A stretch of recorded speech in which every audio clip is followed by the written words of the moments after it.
pecuaristas deveriam aprender com as grandes empresas e o que eles poderiam ensinar para essas grandes empresas. Tem muita coisa que vocês podem ensinar também. A empresa que é pequena e um dia fica grande, o segredo é você ficar grande sem perder esse coração de empresa pequena, sem perder essa alma. Fiz uma lista de 6 coisas que eu acho que as grandes empresas poderiam ensinar ou vocês deveriam estar atentos às grandes empresas. Governança e sucessão são coisas que normalmente aqueles grandes empresários, os caras que criaram as empresas, não gostam muito de ouvir falar. Se o executivo, se o empresário tem a noção, tem a percepção de que por trás daquilo existe um legado, existe uma coisa maior para ser feita, ele vai ter a grandeza, ele vai ter a humildade de dar esse passo atrás. Então você não deve fazer isso quando você está com 80 anos. Você tem que fazer isso quando você está com 50 anos. E já começar a pensar nisso. Quer dizer que você vai parar de trabalhar com 60? Não, você vai parar de trabalhar com 80. Mas desde os 50, 60 anos, o dono da empresa já está preocupado com isso. E como é que você faz isso? De 2 formas.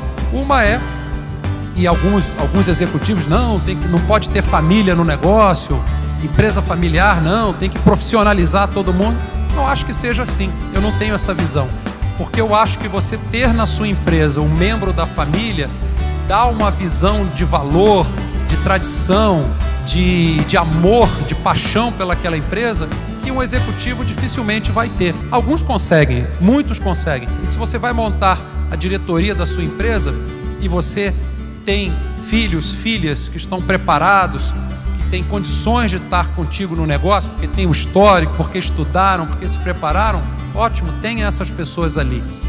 Mas tenha também executivos, tenha pessoas que tragam uma visão diferente, que questionem algumas coisas, que tenham vindo de um outro meio, que tenham lidado com empresas de um outro jeito.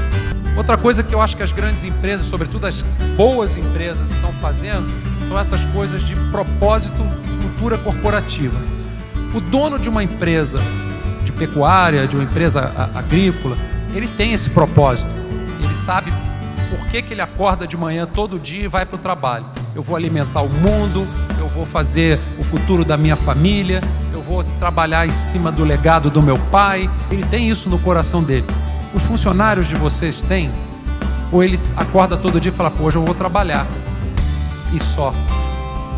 Ter propósito é muito importante, as pessoas estão cada vez mais em busca disso. Então, uma grande empresa precisa dar esse propósito para os seus funcionários, senão você nem consegue contratar gente. E o que é a cultura corporativa? A cultura corporativa, sobretudo para uma empresa que tem dono, é você deixar as pessoas entenderem por que você faz as coisas que você faz. O propósito é o porquê, né? E a cultura é o como. O porquê é importante, né? O que todo mundo sabe. Nós vamos criar gado, vamos abater o gado, pecuária de corte. Isso é o quê? O que toda empresa é igual. Toda empresa pecuária, na hora que diz o que você faz, ela vai descrever do mesmo jeito. Agora, o porquê faz a diferença. E o como? Olha, aqui eu respeito as pessoas. Eu procuro ser correto com as pessoas. Olha, aqui, quando a gente vê um problema, a gente não esconde. A gente fala do problema. Isso é a cultura da empresa. Então, é o jeito da empresa fazer. Uma boa cultura, uma cultura que dá espaço para as pessoas, uma cultura que permite que as pessoas participem, conversem, sejam ouvidas, faz diferença, faz com que a empresa seja capaz de atrair mais talentos.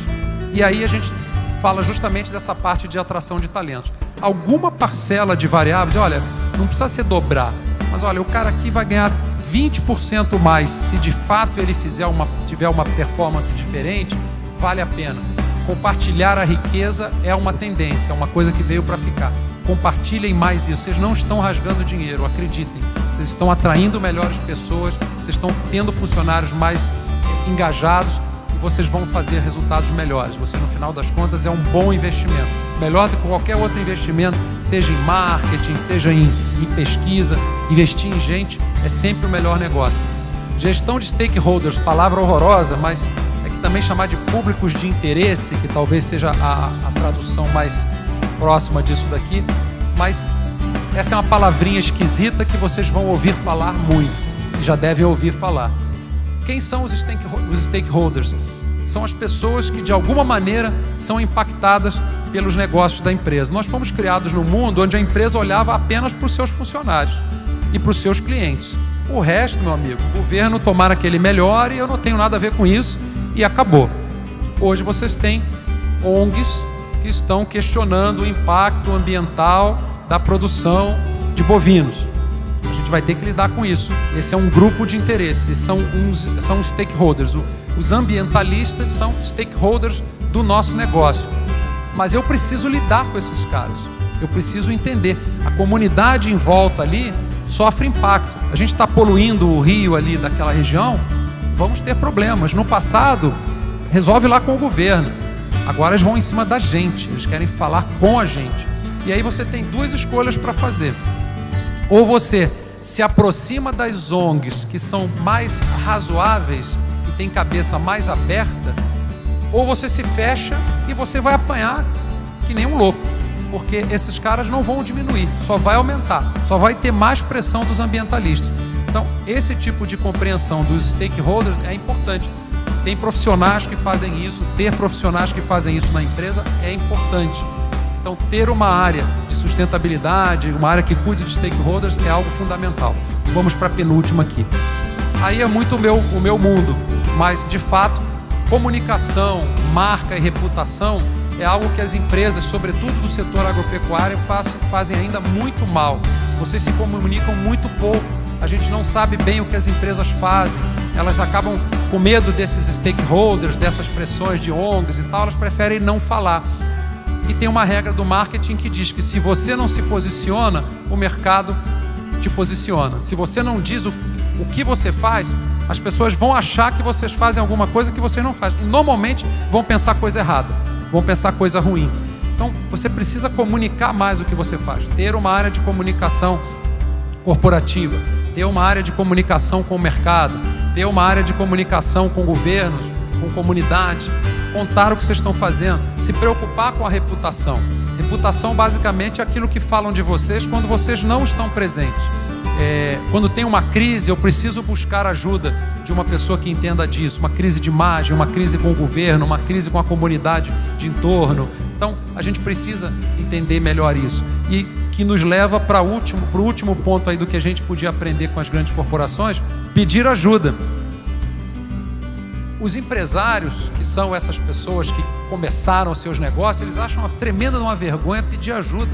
Qual o problema de pedir ajuda? Cara, eu não sei como é que faz para engordar aqui o gado, preciso de uma consultoria técnica. Vamos trazer, a gente tem mania de querer fazer tudo, isso é típico do fundador da empresa. Então, às vezes eu sinto que em negócios familiares existe essa dificuldade de pedir ajuda. Pedir ajuda é uma vergonha.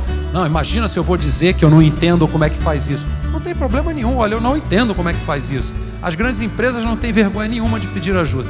Então, pedir ajuda é uma coisa que a gente precisa fazer. Eu acho que esse é o recado que eu tinha para dar. Dizer mais uma vez que o segmento que vocês atuam é fundamental para gerar.